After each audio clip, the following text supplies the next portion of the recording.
China gets, in my opinion, gets a really bum rap about its IP. In fact, our experience protecting our IP in China has been more than just satisfactory.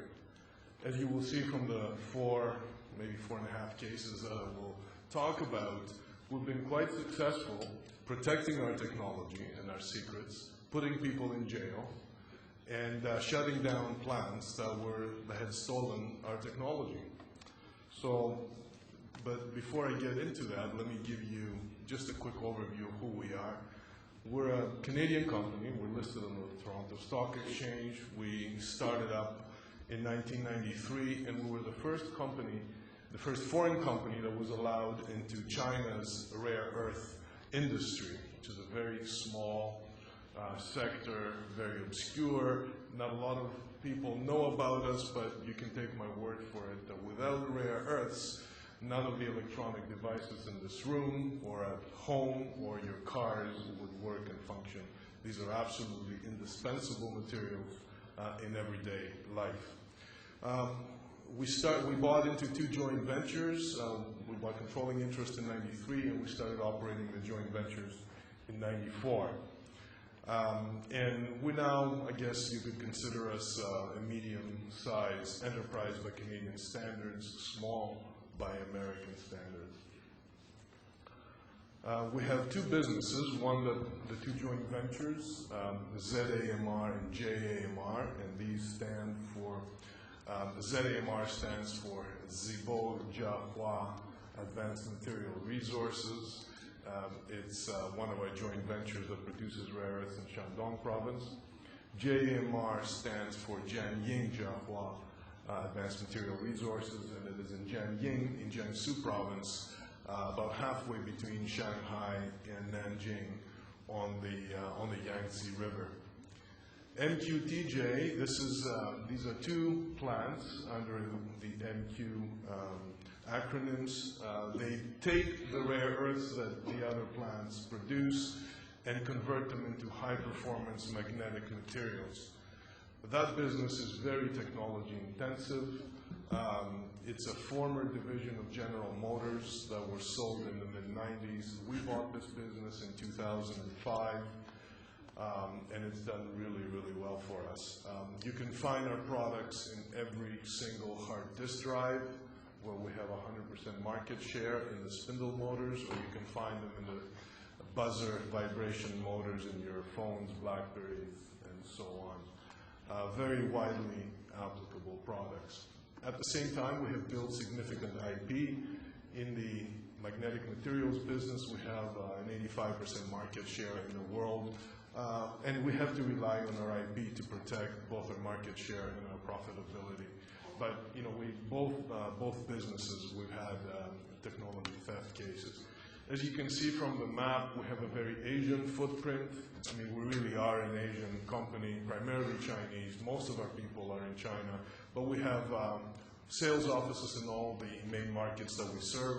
Our head office is in Toronto, and we have 2 R&D centers. Our main one is in Singapore, and we have a smaller satellite R&D lab in Abingdon in the United Kingdom, close to Oxford. So, as I said, I'll walk you through a number of cases. These are really war stories, blood and guts and you name it. We've got the scars to show for it, but at the end of the day, we're pretty happy with the way things turned out. So this is the first story that it happened in the mid-90s. You know, we were a struggling little firm, we were running out of money. We had a major success becoming the largest supplier of rare earths, and we're the first one from China to produce high-quality rare earths for the automotive catalyst industry. Our biggest customer at the time, which was more than half of our business, was an American company, one of the largest in this space. At the end of '95, we became the biggest supplier. We had a great '96. And then at the end of '96, they demanded that we go through what they called PPAP process, the production part approval process. For those of you not in the automotive industry, this is a program where you effectively have to tell your customer everything that they asked for. Of course, we were small, struggling, they were huge, and we depended completely on them. So we told them everything that they wanted to know. Little did we know that the following year, in '97, 3 of their engineers, this was an American company, the head of purchasing with 2 of the engineers that led this process went to 12 of our competitors in China who had not developed the technology to produce the products that we were producing at the time, showed them exactly what they had to do to produce products that were equivalent to ours, and before you know it, by the end of that year, there were 12 competitors in China that they all had built capacity to supply the entire market, and they were able to produce the products that we're producing. At the end of that year, quotes for these products went from, just to give you a sense, from $8 a kilogram to $3 a kilogram. We walked away from that business. We never did business with this one customer again. We struggled, but we were fine. We made it.